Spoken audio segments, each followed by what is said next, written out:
నమస్కారం. సుఖీభవకు స్వాగతం.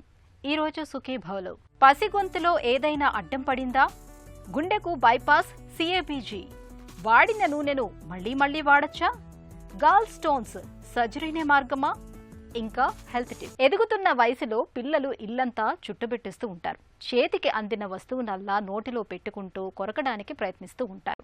కొన్ని సందర్భాల్లో చిన్న వస్తువుల్ని సైతం మింగేస్తూ ఉంటారు. ఇలాంటప్పుడు మింగిన వస్తువులు గొంతులో అడ్డం పడి పరిస్థితి పిల్లల ప్రాణాల మీదకు వస్తూ ఉంటుంది. మరి ఇలాంటి సందర్భాల్లో తల్లిదండ్రులు ఏం చేయాలి?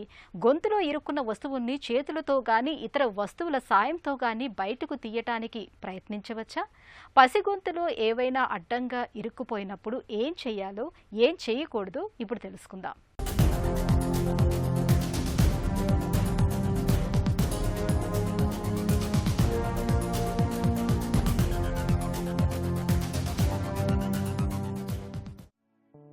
ఎదిగే వయసులోని పిల్లలు ఎక్కడా ఓ చోట కుదురుగా ఉండరు.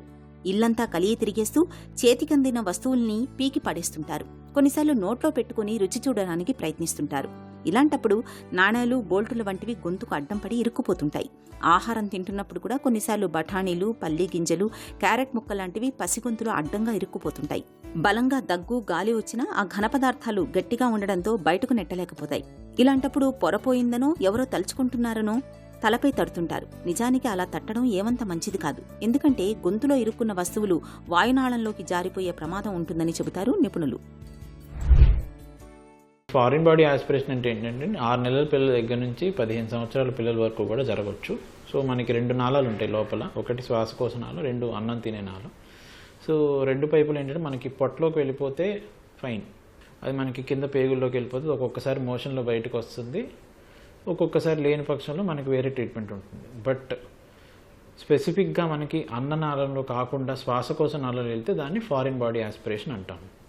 సో అదేమవుతుందంటే ఇప్పుడు లోపలికి వెళ్ళినప్పుడు అది శ్వాసకోశ పైపులో ఇరుక్కుపోవటము, ఊపిరాడక పిల్లలు కష్టపడటము, ఒక్కసారి చిన్న ఏదన్నా శ్వాసకోశ నాళాన్ని దాటేసి లోపల బ్రాంకియల్స్లో ఇరుక్కుపోయినా కూడా దాన్ని ఫారిన్ బాడీ ఆస్పిరేషన్ అని అంటారు. సో పిల్లలు ఏంటంటే మామూలుగా 6 నెలల తర్వాత నుంచి ఏదైతే మనం కాంప్లిమెంటరీ ఫీడ్ స్టార్ట్ చేస్తామో ఒక్కొక్కసారి పొరపాటున ఫీడ్ అంటే మనం ఇప్పుడు చాలామంది ఏం చేస్తారంటే ఈ ఫ్రూట్స్ సరిగ్గా మెత్తగా పెట్టి మిక్సీలో వేసకుండా కొంతమంది ఆ పొరపాటున చిన్న ఫ్రూట్ ఇది కూడా మనకి అదిగా అనిపించవచ్చు, కానీ పిల్లలు అది పొరపాటున వెళ్ళి అదేమవుతుందంటే కొంతమందికి శ్వాసకోశ నాళాన్ని ఫస్ట్ లారింగ్స్ అంటాము, లారింగ్స్ తర్వాత ఇది ట్రెకియా ఉంటుంది.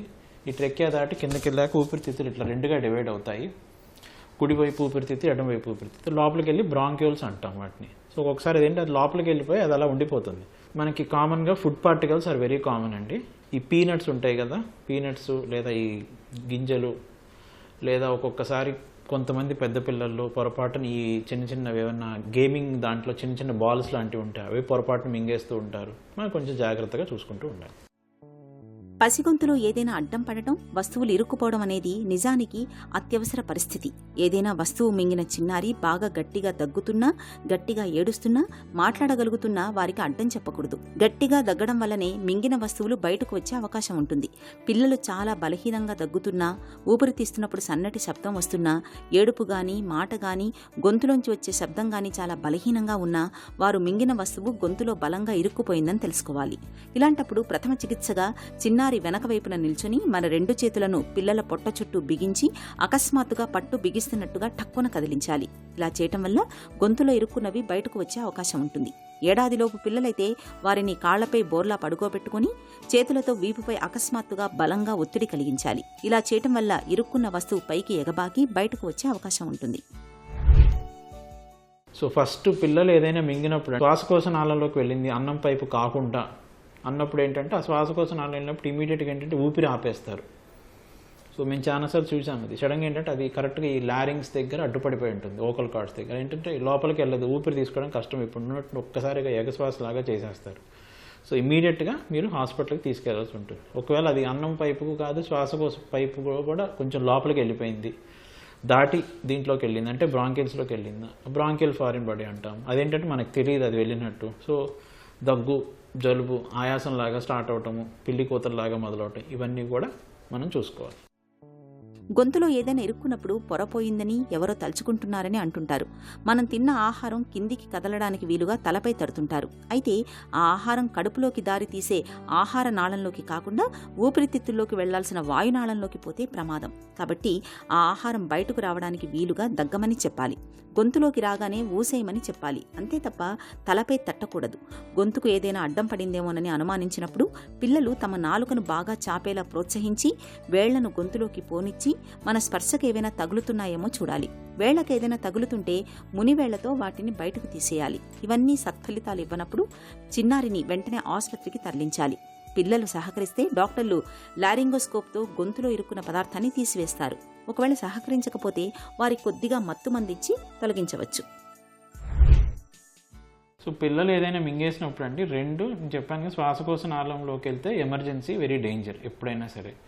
సో దాన్ని ఏంటంటే హెమ్లిక్ మాన్యూర్ అంటారు. సో ఇప్పుడు మీరు ఇంటి దగ్గర ఉన్నారు, మీకు అక్కడ నుంచి హాస్పిటల్ రావడానికి మినిమం ఎంతైనా 15 గంట 20 నిమిషాలు పట్టొచ్చు. సో ఆ లోపల ఏంటంటే ఒక్కొక్కసారి ప్రాణం పోయే పరిస్థితి కూడా కొంతమంది పిల్లలు ఎదురవుతుంది. సో హెమ్లిక్ మాన్యూర్ అంటే ఏంటంటే, ఇప్పుడు ఈ చెయ్యి ఉంది కదండి, ఈ వేలు బొటన్ వేలు అంటారు కదా, ఈ బొటన్ వేలుని మనం పిల్లల నాభికి కొంచెం పైన, అంటే ఇక్కడ పిల్లవాడిని ఇలా వంచేసేసి ఇలా పట్టుకొని ఒకళ్ళు ఇలా పెట్టి వెనక్కి వీపు మీద 5 సార్లు బలంగా తట్టాలి. దీంతో ఇలా అనాలి వెనక్కి. సో అది వీడియోలో మీకు కనిపిస్తుంది. మీరు హెమ్లిక్ మాన్యూర్ అని కొట్టినా కూడా మీరు గూగుల్లో చూడొచ్చు. HEMLICH హెమ్లిక్ మాన్యూర్ అంటారు. సో ఇట్లా పెట్టి ఇలా అన్నప్పుడు ఏంటంటే ఒక్కసారిగా మనకు ఆ ఉదుపుకి వెనక నుంచి తట్టినప్పుడు ఏంటంటే ఒక్కొక్కసారి ఫారిన్ బాడీ రావచ్చు. బట్ ఇది హాస్పిటల్కి వెళ్ళే లోపల మీరు ట్రై చేయొచ్చు. లేదు మాకు ఒక్కొక్కసారి పసిపిల్లవాడు భయంగా ఉంది, ఇమీడియట్గా తీసుకెళ్ళాం. దాంట్లో మళ్ళీ 2 అండి. అది ఒకటి శ్వాసకోశ నాళం, 2 అన్నం తినే పైపు. సో అన్నం తినే పైపులో ఏంటంటే దాంట్లోకి వెళ్తే మనకు వాంతుల రూపంలో బయటపడుతుంది, మనకు తెలుస్తుంది. లేదు శ్వాసకోశ నాళంలోకి వెళ్ళింది అన్నం పైపు కాకుండా అన్నప్పుడు ఏంటంటే ఆ శ్వాసకోశ నాళం వెళ్ళినప్పుడు ఇమీడియట్గా ఏంటంటే ఊపిరి ఆపేస్తారు. సో మేము చాలాసార్లు చూసాము. అది సడన్గా ఏంటంటే అది కరెక్ట్గా ఈ లారింగ్స్ దగ్గర అడ్డుపడిపోయి ఉంటుంది, ఓకల్ కార్డ్స్ దగ్గర. ఏంటంటే లోపలికి వెళ్ళదు, ఊపిరి తీసుకోవడం కష్టం. ఇప్పుడు ఉన్నట్టు ఒక్కసారిగా ఎగశ్వాస లాగా చేసేస్తారు. సో ఇమీడియట్గా మీరు హాస్పిటల్కి తీసుకెళ్లాల్సి ఉంటుంది. ఒకవేళ అది అన్నం పైపుకు కాదు, శ్వాసకోశ పైపు కూడా కొంచెం లోపలికి వెళ్ళిపోయింది, దాటి దీంట్లోకి వెళ్ళింది అంటే బ్రాంకిల్స్లోకి వెళ్ళింది, బ్రాంకియల్ ఫారిన్ బాడీ అంటాం. అదేంటంటే మనకు తెలియదు అది వెళ్ళినట్టు. సో దగ్గు, జలుబు, ఆయాసం లాగా స్టార్ట్ అవటము, పిల్లి కూతల్లాగా మొదలవటం, ఇవన్నీ కూడా మనం చూసుకోవాలి. ఎదిగే వయసులోని పిల్లలు ఇల్లంతా కలిగి తిరుగుతుంటారు. కాబట్టి వారిపై ఎప్పుడూ ఒక కన్నేసి ఉంచాలి. గొంతులో ఇరుక్కోవడానికి అవకాశం ఉన్న వస్తువుల్ని వారి చేతులకు అందకుండా చూడాలి. చిన్నపిల్లల చేతికి ఏవైనా బొమ్మలు ఇచ్చినప్పుడు వాటిని పిల్లలు విరగొట్టడం చాలా సాధారణం. ఒకవేళ అలా జరిగినా వాటి విడిభాగాలు నోట్లోకి ప్రవేశించేంత చిన్నవిగా ఉండని బొమ్మల్నే ఇవ్వాలి. ఇక చిన్న చిన్న పూసల్లాంటి విడిభాగాలతో ఉండే బొమ్మలను పిల్లలకు ఇవ్వకూడదు. అలాంటి వాటితో పిల్లలు ఆడుతున్నప్పుడు పెద్దలు తప్పకుండా పక్కనే ఉండాలి. 4 ఏళ్లలోపు పిల్లలకు పెద్ద పెద్ద క్యారెట్ ముక్కలు, పెద్దగా ఉండే నట్స్, బాగా గట్టిగా ఉండే చాక్లెట్లు, పెద్ద గింజలుండే పండ్లను పెట్టకూడదు. ఒకవేళ తినిపిస్తే వాటిని చాలా చిన్న చిన్న ముక్కలుగా కట్ చేశాక మాత్రమే ఇవ్వాలి. లేదా క్యారెట్ వంటి వాటిని తురిమి ఇవ్వాలి. చిన్నారులు తమ మెడలోని చైన్లను నోట్లో పెట్టుకునే ప్రమాదం ఉన్నందున బాగా సన్నటి చైన్లను, నెక్లెస్లను పిల్లల మెడలో వేయకూడదు. పసిపిల్లలు ఉన్న ఇంట్లో తల్లిదండ్రులు తప్పనిసరిగా ఈ జాగ్రత్తలు తీసుకోవాలి. రోడ్డుపై ట్రాఫిక్ ఎక్కువగా ఉన్నప్పుడు పక్కనే ఉన్న బైపాస్ రోడ్ నుంచి వెళ్ళటం మనకు అలవాటే. అలాగే మనకు ప్రాణాధారమైన గుండె విషయంలోనూ మనకు ఒక్కోసారి బైపాస్ అవసరం అవుతూ ఉంటుంది. గుండెకు రక్తాన్ని మోసుకెళ్లే ప్రధానమైన రక్తనాళాల్లో ఏవైనా అవరోధాలు అడ్డుగా ఉన్నప్పుడు, రక్తనాళాలు సన్నబడినప్పుడు వేరే రక్తనాళాలను ఉపయోగించి రక్త సరఫరాను పునరుద్ధరించాల్సి ఉంటుంది. ఇలాంటప్పుడు పూడికలు తక్కువ మోతాదులో ఉంటే స్టెంట్ వేయడం ద్వారా వాటిని తొలగించవచ్చు. అయితే పూడికలు రక్తనాళాలని పూర్తిగా కప్పేసినప్పుడు స్టెంట్లతో ఫలితం ఉండదు. ఇలాంటి పరిస్థితుల్లో వేరే చోట నుంచి రక్తనాళాలని సేకరించి బైపాస్ చేయాల్సి ఉంటుంది. బైపాస్ సర్జరీ గురించిన పూర్తి వివరాన్ని ఇప్పుడు తెలుసుకుందాం. బేసికలీ హార్ట్ తాలూకా 3 రక్తనాళాలు బ్లడ్ సప్లై ఉంటుంది. లెఫ్ట్ సైడ్ ఏమో లెఫ్ట్ మెయిన్ 2 బ్రాంచ్లుగా డివైడ్ అయ్యి లెఫ్ట్ యాంటర్ డిసెండింగ్ లెఫ్ట్ సర్కంప్లెక్స్ ఆర్టరీ అంటారు. రైట్ సైడ్ ఏమో రైట్ కార్నరీ ఆర్టరీ అంటారు అన్నమాట. ఎప్పుడైతే ఈ రక్తనాళాలు బ్లాక్స్ ఏదైనా కారణం మూలాన కొవ్వు చేరి బ్లాక్స్ అయి ఉంటాయి అంటే యూజువల్లీ ట్రీట్మెంట్ అనేది 3 రకాల ట్రీట్మెంట్ ఉంటుంది. మెడిసిన్స్ కానీ, స్టెంటింగ్ కానీ, సర్జరీ అనగా CABG coronary artery bypass grafting అంటారన్నమాట. ఎప్పుడైతే మనకు 3 రక్తనాళాలు బ్లాక్స్ ఉండి యూజువల్లీ పేషెంట్ డయాబెటీస్ కారణంగా యూజువల్లీ ఉంటుంది అంటే మరియు లెఫ్ట్ వెంట్రుకులర్ డిస్ఫంక్షన్ అంటారు, హార్ట్ తాలూకా పంపింగ్ యాక్షన్ తక్కువగా ఉంటుంది అంటే ఈ కొర్నరీ ఆర్టరీ బైపాస్ సర్జరీ అనేది యూజువలీ ఇండికేషన్ అవుతుందన్నమాట. ఎలాగైతే మనం మిడ్ లైన్ స్టెర్నాటోమీ ద్వారా బైపాస్ సర్జరీ చేస్తామో, డిజిటల్గా రక్తనాళాలు కుట్టేసి తల్లి రక్తనాళంకి ఎలాగ పెడతామో, సేమ్ అలాగే minimally access surgery through left thoracotomy కూడా మనం చేయడానికి వీలవుతుంది అన్నమాట. పెయిన్ అనేది చాలా తక్కువగా ఉంటుంది, ఐసీయూ స్టే కూడాను తక్కువగా ఉంటుంది. ప్లస్ ఏంటంటే డిశ్చార్జ్ కూడాను యూజువల్లీ మిడియన్ స్టెర్నాటోమీ అయితే యూజువల్లీ డిశ్చార్జ్ 5 to 7 డేస్లో చేసేది. మినిమల్ యాక్సెస్ సర్జరీ ఏదైతే లెఫ్ట్ యాంటర్ థొరకోటమీ నుండి చేయడమో యూజువల్లీ 3 to 4 డేస్లో మనం డిశ్చార్జ్ చేసేసి, బేసికలీ పెయిన్ తక్కువ మూలాన ఇది అడ్వాంటేజ్ అవుతుందన్నమాట. ఎక్కడైతే స్టర్నల్ ఉండి ఇన్ఫెక్షన్ అవనివ్వండి, కాలు నుండి రక్తనాళాలు తీసిన జాగ్రత్తలు కూడాను సేమ్ అలాగే కాలు రక్తనాళం తాలూకా గాయం కూడాను శుభ్రంగా సోప్ రాసుకొని స్నానం చేస్తే మంచిది మాట. దానివల్ల ఇన్ఫెక్షన్ తక్కువగా అవుతుంది. ఇంకోటి ఏంటి అంటే ఎప్పుడైతే మనము ఎక్కడైనా ఉండులోని నీరు కానీ పస్ కానీ వస్తే దానికి మనం డ్రెస్సింగ్ చేసుకొని క్లీన్ చేసుకొని డ్రెస్సింగ్ చేసుకొని డాక్టర్ కలవడం మంచిది. వంటల్లో వాడుకోగా మిగిలిన నూనెను పారుపోయాలంటే మనలో చాలా మందికి మనసొప్పదు. మిగిలిపోయిన నూనెను భద్రపరుచుకొని మళ్ళీ మళ్ళీ వంటల్లో వాడుతూ ఉంటారు. ఇక బయట హోటల్లో, టిఫిన్ సెంటర్లలో అయితే చెప్పాల్సిన పనే లేదు. పూరీలు, బజ్జీలు వేశాక మిగిలిపోయిన నూనెను మళ్ళీ మళ్ళీ వాడుతూ ఉంటారు. ఇలా చేయటం మన ఆరోగ్యానికి ఏమంత మంచిది కాదు. నూనెను పదే పదే కాచి చల్లార్చడం, మళ్ళీ మళ్ళీ వినియోగించడం వల్ల ఆరోగ్యం దెబ్బతింటుందని, లేనిపోని ఆరోగ్య సమస్యలు వచ్చి పడతాయని చెబుతారు నిపుణులు.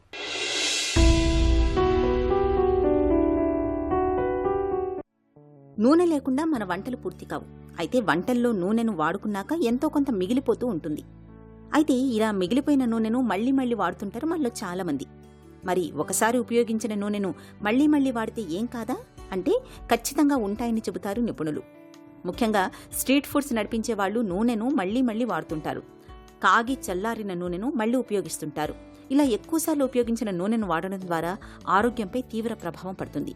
ఇలాంటి నూనెతో వండిన వంటకాలను తింటే గుండెకు హాని కలిగించే స్ట్రోక్, క్యాన్సర్, పార్కిన్సన్స్, కాలేయ సమస్యలకు దారితీసే ప్రమాదం ఉంటుంది. ఆల్డిహైడ్స్ అనే విషపదార్థం కారణంగా ఈ అనర్థాలు జరుగుతాయి. నూనెను తిరిగి వాడడం ద్వారా శరీరంలో మంచి కొలెస్ట్రాల్ తగ్గుతుంది. దీని కారణంగా బీపీ, గుండె జబ్బులు వచ్చే ప్రమాదం ఏర్పడుతుంది. ముఖ్యంగా రక్తనాళాల్లో కొవ్వు పేరుకుపోయి రక్త ప్రసరణ వేగం తగ్గుతుంది. సాధారణంగా స్ట్రీట్ ఫుడ్ తినే సమయంలో రుచిగా ఉన్నా తిన్న తర్వాత గ్యాస్ సమస్య వేధిస్తుంటుంది. దీనికి కూడా ఇలా వాడిన నూనెను వాడడమే కారణం. ఎక్కువసార్లు ఉపయోగించిన నూనెను వాడడం ద్వారా వచ్చే ఫ్రీ రాడికల్స్ కారణంగా క్యాన్సర్, ధమనులు బ్లాక్, ఎథెరోస్క్లెరోసిస్ వంటి సమస్యలు తలెత్తే ప్రమాదం ఉంది. అయితే ఒక్కసారి వాడి మిగిలిన నూనెను వృధా కూడా చేయలేం. మరి అలాంటప్పుడు ఆ నూనెను ఏం చేయాలి? సురక్షిత రీతిలో తిరిగి వాడుకునే వెసులుబాటు లేదా అంటే కొన్ని చిట్కాలు పాటించడం ద్వారా చేయొచ్చు. అవేంటంటే వీలైనంత వరకు సరిపడా నూనెతోనే వేయించాలి. కొంచెం మొత్తంలో మిగిలితే వంటకు ఉపయోగించడం కంటే ఇంట్లో తుప్పు పట్టిన సామాన్లకు లూబ్రికెంట్గా వాడుకోవచ్చు. వంట చేసిన తర్వాత మిగిలిన నూనెను చల్లార్చిన తర్వాత గాలి చొరబడిన కంటైనర్లోకి తీసుకోవాలి. అవసరం ఉన్నప్పుడు వాడుకుంటే కొంతలో కొంత ప్రమాదం నుంచి తప్పుకోవచ్చు. వాడిన నూనెను మరోసారి వాడే ముందు ఒకసారి నూనె స్థితి ఎలా ఉందో పరిశీలించుకోవాలి. నూనె రంగు ముదురు రంగులోకి మారినా, జిడ్డుగా కనిపిస్తున్నా అలాంటి నూనెను ఉపయోగించకపోవడమే మంచిది. కడుపు నిండా తిండి, కంటి నిండా నిద్ర ఉంటే చాలు. అంతకు మించిన సుఖం మనిషికి మరొకటి లేదు. కానీ కడుపు నిండుగా తినడం కష్టమైతే అంతకు మించిన శాపం మరొకటి లేదు.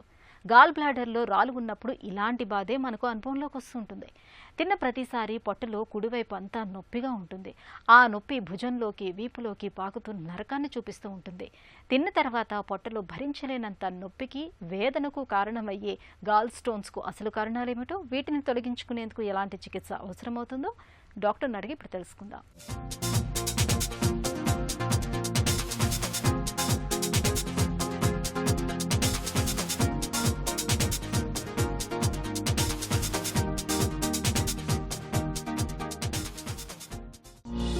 గాల్ స్టోన్స్ అంటే ఏంటి? ఎన్ని రకాలుగా రావచ్చు? గాల్ బ్లాడర్ అనేది ఒక చిన్న పియర్ షేప్లో ఉండే ఒక ఆర్గాన్ అండి. సో మనకి లివర్ కింద భాగంలో ఉంటుంది. సో దీని మెయిన్ ఫంక్షన్ ఏంటంటే మనకి లివర్ నుంచి వచ్చే జ్యూసెస్ని బైల్ అంటారు, అంటే పిత్తం అంటారు. సో ఇవన్నీ కూడా లివర్ నుంచి ఈ నాళాల ద్వారా వెళ్ళి గాల్ బ్లాడర్లో స్టోర్ అవుతుంది. సో ఈ స్టోర్ అవడమే కాకుండా ఈ బైలు కొంచెం హై కాన్సన్ట్రేషన్ అయ్యి మనం తిన్న ఆహారము పేగుల్లోకి వచ్చినప్పుడు ఇక్కడ నుంచి రిలీజ్ అయ్యి అవి మిక్స్ అయిపోయి మనకి మంచిగా డైజెషన్ అవ్వడానికి హెల్ప్ చేస్తుంది. సో ఒక్కొక్కసారి మనకి ఈ లివర్ నుంచి వచ్చే జ్యూసెస్ కొంత మందంగా అంటే థిక్గా రావడం వల్ల అవి కొంత సెడిమెంట్ అయ్యి గాల్ బ్లాడర్లో చిన్న చిన్న రాళ్ళుగా ఏర్పడే అవకాశాలు ఉంటాయి. సో ఈ రాళ్ళు అనేది మనకి సాధారణంగా 2 రకాలైన రాళ్ళు ఉంటాయండి. ఒకటి వచ్చేసరికి కొలెస్ట్రాల్ స్టోన్స్ అంటారు. ఇవి మన బాడీలో పిత్తంలో ఎక్కువ కొలెస్ట్రాల్ ఉండడం వల్ల కొలెస్ట్రాల్ స్టోన్స్ ఫామ్ అవుతూ ఉంటాయి. రెండోది పిగ్మెంటెడ్ స్టోన్స్ అంటారండి. సో ఇవి మనకి ఈ బైల్ డక్స్ ఆర్ గాల్ బ్లాడర్లో ఇన్ఫెక్షన్స్ రావడం వల్ల పిగ్మెంటెడ్ స్టోన్స్ అనేది ఫామ్ అవుతూ ఉంటాయి. కొన్నిసార్లు కలిపి కూడా ఉండొచ్చు. వాటిని మిక్స్డ్ స్టోన్స్ అంటారండి. గాల్ స్టోన్స్ ఉన్నప్పుడు ఎలాంటి సమస్యలు ఎదురవుతాయి? మనకి గాల్ బ్లాడర్లో స్టోన్స్ ఉన్నట్టు చాలామందికి వాళ్ళకి అవగాహన ఉండదండి. ఎందుకంటే అసలు ఎలాంటి సిమ్టమ్స్ ఉండవు. సిమ్టమ్స్ అనేది మెజారిటీ ఆఫ్ ద పేషెంట్స్కి అసలు సిమ్టమ్సే ఉండవండి. సో ఎవరికైతే ఈ కుడివైపు ఈ రిబ్ కేజ్ కింద బాగా సివియర్ పెయిన్ చెప్పడము, సో అది కూడా ఎస్పెషల్లీ ఒక ఆయిలీ ఫుడ్ హెవీ ఫుడ్ తిన్నప్పుడు ఆ పెయిన్ అనేది చెప్తూ ఉంటారు. అది భరించలేనంత పెయిన్ వస్తుందండి. అది half an hour to 45 minutes దాకా కూడా చెప్తూ ఉంటారు. అది వీప్లోకి వెళ్తుంది, ఇక్కడ నుంచి వీప్లోకి వెళ్తుంది.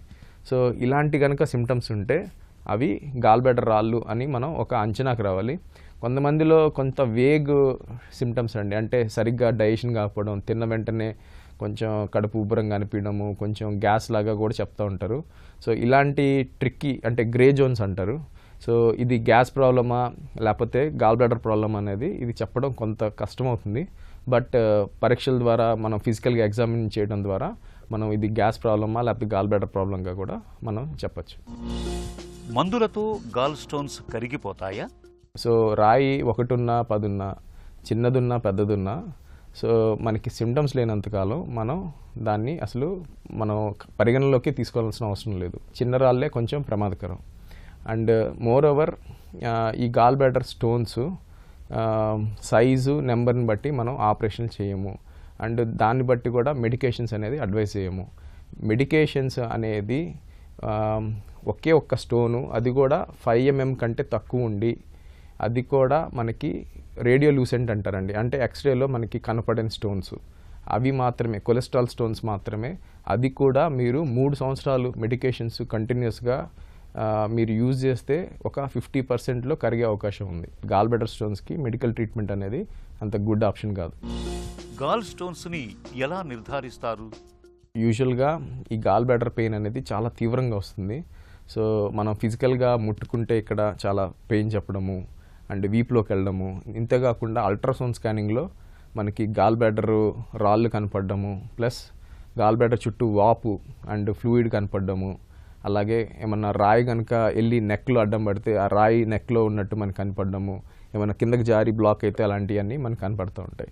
సో ఈ సింపుల్ అల్ట్రాసౌండ్ స్కానింగ్లో మనకి చాలా వరకు ఇన్ఫర్మేషన్ తెలుస్తుంది. ఏమన్నా ఒక్కొక్కసారి ఆ రాయి కనుక కిందకి జారితే అప్పుడు ఫర్దర్ టెస్టింగ్ కింద మనం సిటీ స్కానింగ్స్ కానీ లేకపోతే ఎంఆర్ఐ స్కానింగ్స్ కానీ చేయడం ద్వారా మనం ఈ గాల్ బ్లాడర్ ప్రాబ్లం అనేది ఈజీగా ఐడెంటిఫై చేయగలుగుతాం. సర్జరీతో గాల్ బ్లాడర్ని తొలగించటం వల్ల నష్టం లేదా? గాల్ బ్లాడర్ స్టోన్స్కి లాప్రోస్కోపీలను చేస్తారండి. Very very simple operation, almost ఒక 25 to 30 minutesలో అయిపోతుంది. సో చాలా చాలా చిన్న ఇన్సిషన్ ఇవ్వడం వల్ల సో మనకి ఇమ్మీడియట్గా మనం డిశ్చార్జ్ కూడా అయిపోవచ్చు. బ్లడ్ లాస్ కానీ ఇన్ఫెక్షన్ రిస్క్ కానీ అన్నీ చాలా తక్కువ. నెక్స్ట్ డే నుంచే మనం డే టు డే యాక్టివిటీస్ అన్నీ చేసుకోవచ్చు. మనకి గాల్ బ్లాడర్లో ప్రాబ్లం ఉంది, అది సరిగ్గా పని చేయకపోవడం వల్ల మనకు నొప్పి వస్తుంది. సో అలాంటి పని చేయని గాల్ బ్లాడర్ని కడుపులో పెట్టుకోవడం వల్ల ఇంకా ఎక్కువ నొప్పికి గురవడము, ఎక్కువ యాంటీబయాటిక్స్ వాడాల్సి రావడము, పెయిన్ కిల్లర్స్ వాడాల్సి రావడం తప్ప మనకి దాన్ని అలాగ ఉంచుకోవడం వల్ల ఎలాంటి హెల్త్ బెనిఫిట్స్ లేవండి. ఫర్ ఎగ్జాంపుల్ ఆ గాల్ బ్లాడర్ అట్లాగే వదిలేస్తే దాంట్లో ఫ్యూచర్లో క్యాన్సర్ రావచ్చు, లేకపోతే ఫ్యూచర్లో ఏమన్నా కాంప్లికేషన్స్ రావచ్చు. సో ఇలాంటి అన్నిటికీ వెళ్లకుండా మనకి సిమ్టమ్స్ కనుక ఉంటే మనం డాక్టర్ దగ్గరికి వెళ్ళి మనం చూపించుకోవడం ద్వారా కరెక్ట్ ట్రీట్మెంట్ అనేది వాళ్ళు అడ్వైస్ చేస్తారు. గాల్ స్టోన్స్ని నివారించుకోవచ్చా? చాలామంది సడన్గా ఓవర్ నైట్ ఏమంటారు డైటింగ్ లాంటివి చేసేస్తుంటారండి. ఒక వారంలో 10 kgs తగ్గిపోవడం, 15 kgs తగ్గిపోవడం. సో ఇలాంటి ఫాస్ట్ వెయిట్ రిడక్షన్ వల్ల చాలా కామన్గా గాల్ బ్లాడర్ స్టోన్స్ ఫామ్ అవుతూ ఉంటాయి. సో అందుకే యాజ్ ఏ మెడికల్ ఎక్స్పర్ట్స్ మేము slow and steady weight loss advise చేస్తాం. అంటే వారానికి 1/2 to 1 kg కంటే ఎక్కువ తగ్గకూడదు అని చెప్పేసి. సో ఫాస్ట్ వెయిట్ రిడక్షన్ వల్ల ఫస్ట్ కామన్గా చూసేది గాల్ బ్లాడర్ స్టోన్స్. సో ఇలాగా యోయో డైట్స్ అంటారు. ఇలాంటి చేసిన వాళ్ళు గాల్ బ్లాడర్లో రాళ్ళు ఫామ్ కాకుండా కొన్ని రకాలైన మెడికేషన్స్ ఉంటాయండి. అంటే యుర్సోడియాక్సికోలిక్ యాసిడ్ అని. సో ఇలాంటివి వాడుకుంటా డైట్ చేయడం వల్ల వాళ్ళకి గాల్ బ్లాడర్లో రాళ్ళు ఫామ్ కావు. అండ్ రెండోది మన ఇందాక అనుకున్నట్టు ఓవర్ వెయిట్ లేకుండా మన హైట్కి ఎంత వెయిట్ ఉండాలో అంత వెయిట్ ఉండడం వల్ల కూడా గాల్ బ్లాడర్లో రాళ్ళు తక్కువ. అండ్ ఆల్కహాలు, కొన్ని రకాలైన మెడికేషన్స్, ఎస్పెషల్లీ ఈ కొలెస్ట్రాల్ మెడికేషన్స్, కొన్ని రకాలైన యాంటీబయాటిక్స్ వల్ల కూడా ఈ గాల్ బ్లాడర్లో స్టోన్స్ ఫామ్ అవుతుంటాయి. సో అవి కూడా అవసరం ఉంటేనే వాడడం, ఇలాగా కొన్ని రకాలైన ప్రికాషన్స్ తీసుకోవడం ద్వారా మనం గాల్ బ్లాడర్లో స్టోన్స్ రాకుండా చేసుకోవచ్చు. గర్భిణీ దశలో గాల్ స్టోన్స్ వచ్చే అవకాశం ఉందా? ఎస్పెషలీ ఈ ప్రెగ్నెన్సీ టైంలో వాళ్ళ బాడీలో ఉండే హార్మోనల్ చేంజెస్ అండ్ ఈ గాల్ బ్లాడర్ కంట్రాక్షన్ అనేది నార్మల్ కంటే కూడా కొంత తగ్గడం వల్ల వాళ్ళకి అండ్ వాళ్ళ బైల్లో కొంచెం కెమికల్ ఆల్టరేషన్స్, అంటే ఈ కొలెస్ట్రాల్, కొన్ని రకాలైన కెమికల్స్ ఇంబ్యాలెన్స్ వల్ల కూడా ప్రెగ్నెన్సీలో చాలా ఎక్కువగా చూస్తూ ఉంటాం. సో కానీ వాళ్ళల్లో గాల్ బ్లాడర్లో స్టోన్స్ ఉన్నా కూడా ఇందాక అనుకున్నట్టు ఎలాంటి సిమ్టమ్స్ ఉండవు. ఎవరికైతే సిమ్టమ్స్, దానివల్ల పెయిన్ వస్తుందో, కాంప్లికేషన్స్ ఉంటాయో వాళ్ళకి మాత్రమే మనం మెడికల్ అటెన్షన్ అనేది ఇవ్వాలి. అందులో కూడా ఈ ప్రెగ్నెన్సీలో కూడా మన గాల్ బ్లాడర్ ఆపరేషన్ అనేది సేఫ్ అండి. ఎస్పెషల్లీ సెకండ్ ట్రైమిస్టర్లో మనం జనరల్గా అడ్వైస్ చేస్తూ ఉంటాం ఎనీ సర్జికల్ ప్రొసీజర్. గాల్ స్టోన్స్కు సర్జరీ ఒక్కటే చక్కటి పరిష్కారం. సంప్రదాయ సర్జరీకి భిన్నంగా ఇవాళ లాప్రోస్కోపీ సాయంతో ఎలాంటి కోతలు, ఘాట్లు లేకుండా కేవలం చిన్నపాటి రంధ్రాల సాయంతో గాల్ బ్లాడర్ను చాలా సులువుగా తొలగించవచ్చు. ఒక చిన్న చిట్కా మీకోసం. పొడి చర్మంతో బాధపడుతున్నప్పుడు గుడ్డులోని తెల్ల సొనకు 1 చెంచాడు నిమ్మరసం, కొంచెం గులాబీ నీరు, కొద్దిగా ఆలివ్ నూనెను కలిపి చర్మానికి పట్టించి 1/2 గంట తర్వాత స్నానం చేయండి. ఇలా తరచూ చేస్తూ ఉంటే పొడి చర్మం బాధలు ఇట్టే తగ్గిపోతాయి.